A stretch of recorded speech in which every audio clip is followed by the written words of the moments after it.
ମୋ ନାଁ ରୁନାଲତା ନାୟକ, କଲ୍ୟାଣୀ ପଞ୍ଚାୟତ ବନସର ଗ୍ରାମର ସ୍ୱଦେଶୀ ଜାଗରଣ ମଞ୍ଚ ତରଫରୁ ଆମର ଗଛ ଲଗେଇବା ପରିଷଦ ଆମେ ଆୟୋଜନ କରୁଛୁ। ମହିଳା ସଶକ୍ତିକରଣ ହିସାବରେ ଆଜି ପରିବେଶ ଦିବସ, ସେଥିପାଇଁ ଆମେ ଗଛ ଲଗେଇବା କାର୍ଯ୍ୟକ୍ରମ।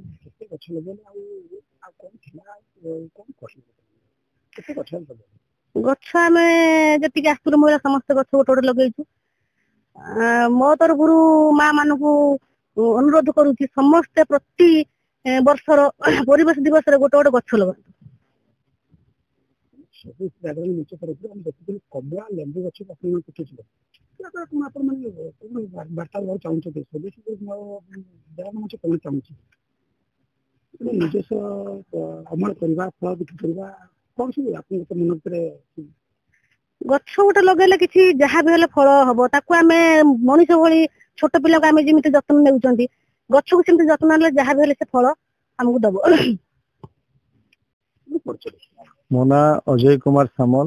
ମୁଁ ଏଇ ଲକ୍ଷ୍ମୀନାରାୟଣ ବାଳିକା ଉଚ୍ଚ ବିଦ୍ୟାଳୟର ଜଣେ ସହକର୍ମୀ ଅଟେ, ଆଉ ଏଠିକା ଗ୍ରାମବାସୀ। ଆଜି ଯୋଉ ବୃକ୍ଷରୋପଣ କରାଯାଉଛି ପରିବେଶ ଦିବସ ଉପଲକ୍ଷେ, କଣ କହିବେ?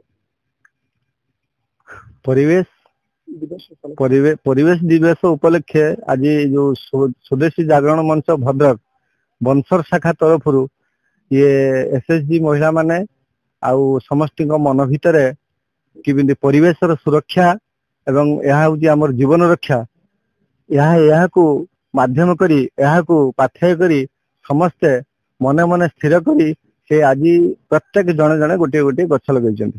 ଏଇ ଗଛ ଲଗେଇବା ପଛପଟରେ କେବଳ ଆମ ପରିବେଶ କେମିତି ସୁରକ୍ଷା ରହିବ, ଅସନ୍ତୁଳ ଯୋଉ ବର୍ତ୍ତମାନ ପରିସ୍ଥିତି ସୃଷ୍ଟି ହଉଛି, ବାୟୁମଣ୍ଡଳ ତଥା ଆମର ବର୍ଷା ଋତୁ ହଉ ବା ଋତୁଚକ୍ରରେ ଯୋଉ ବିଭିନ୍ନ ପ୍ରକାର ଅହେତୁକ ପରିବର୍ତ୍ତନ ହଉଛି, ହଠାତ୍ ବର୍ଷା ହଉଛି, ତେଣୁ ଏହା ହିଁ ମୂଳ କାରଣ ହଉଛି ଆମର ଗଛ। ତେଣୁ ବୃକ୍ଷ ଯଦି ଠିକ ଭାବରେ ଆମେ ଲଗେଇ ପାରିବା ଏବଂ ସମସ୍ତେ ଯେମିତି ଆମେ ପିଲା ମାନେ ବ୍ୟକ୍ତି ଗୋଟିଏକୁ ପିଲା ଗୋଟିଏ, ବା ଯଦି ଆମେ ସେଇ ବ୍ରତକୁ ପାଥେୟ କରିକି ଯେ ବ୍ୟକ୍ତି ଗୋଟିଏକୁ ଗଛ ଗୋଟିଏ ଯଦି ଆମେ ଲଗେଇ ପାରିବା, ତାହେଲେ ଯୋଉ ବର୍ତ୍ତମାନ ଯୋଉ ପରିବେଶ ଅସନ୍ତୁଳିତ ଅବସ୍ଥାରେ ଅଛି ତାହା ସନ୍ତୁଳନ ଆସିବାର ଏହା ଗୋଟେ ମାଧ୍ୟମ। ତେଣୁ ଏଇ ପ୍ରଥା ଯଦି ପ୍ରତ୍ୟେକ ଦେଶବାସୀ ସମସ୍ତେ ଅବଲମ୍ବନ କରିବେ, ତାହେଲେ ନିଶ୍ଚୟ ଆମ ପରିବେଶ ତଥା ଆମ ହଉଛି ଜଳବାୟୁ କୁ ଆମେ ସୁରକ୍ଷା ଦେଇପାରିବା ଏବଂ ଆମେ ଆମର ଋତୁଚକ୍ରର ସ୍ୱାଭାବିକ ପରିବର୍ତ୍ତନ ଆଣିବା ପାଇଁ ଆମେ ଏହା ଗୋଟେ ପ୍ରୟାସ। ମୁଁ ଗୌତମ ସାହୁ, ଭଦ୍ରକ ଜିଲ୍ଲା ସ୍ୱଦେଶୀ ଜାଗରଣ ମଞ୍ଚର ପୂର୍ଣ୍ଣକାଳୀନ ଭାବରେ କାର୍ଯ୍ୟରତ ଅଛି ଭଦ୍ରକରେ।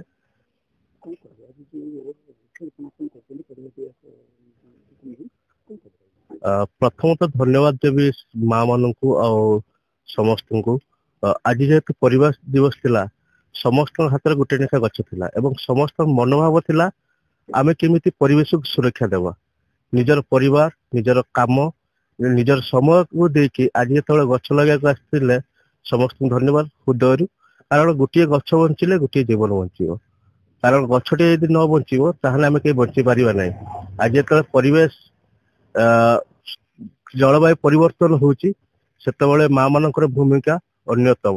ସବୁବେଳେ ନାରୀ ଶକ୍ତି ଆଗରେ ରହିଥାଏ, ଆଉ ନାରୀ ଶକ୍ତି ପାଇଁ ହିଁ ଯୁବ ସମାଜ ସବୁବେଳେ ପରିବର୍ତ୍ତନ ଆସିଥାଏ। ଆଜି ଆପଣ ମାନେ ଦେଖିଥିବେ ସମସ୍ତେ ଆସିକି ପହଞ୍ଚିଥିଲେ ଠିକ ଟାଇମରେ ଏବଂ ଗଛ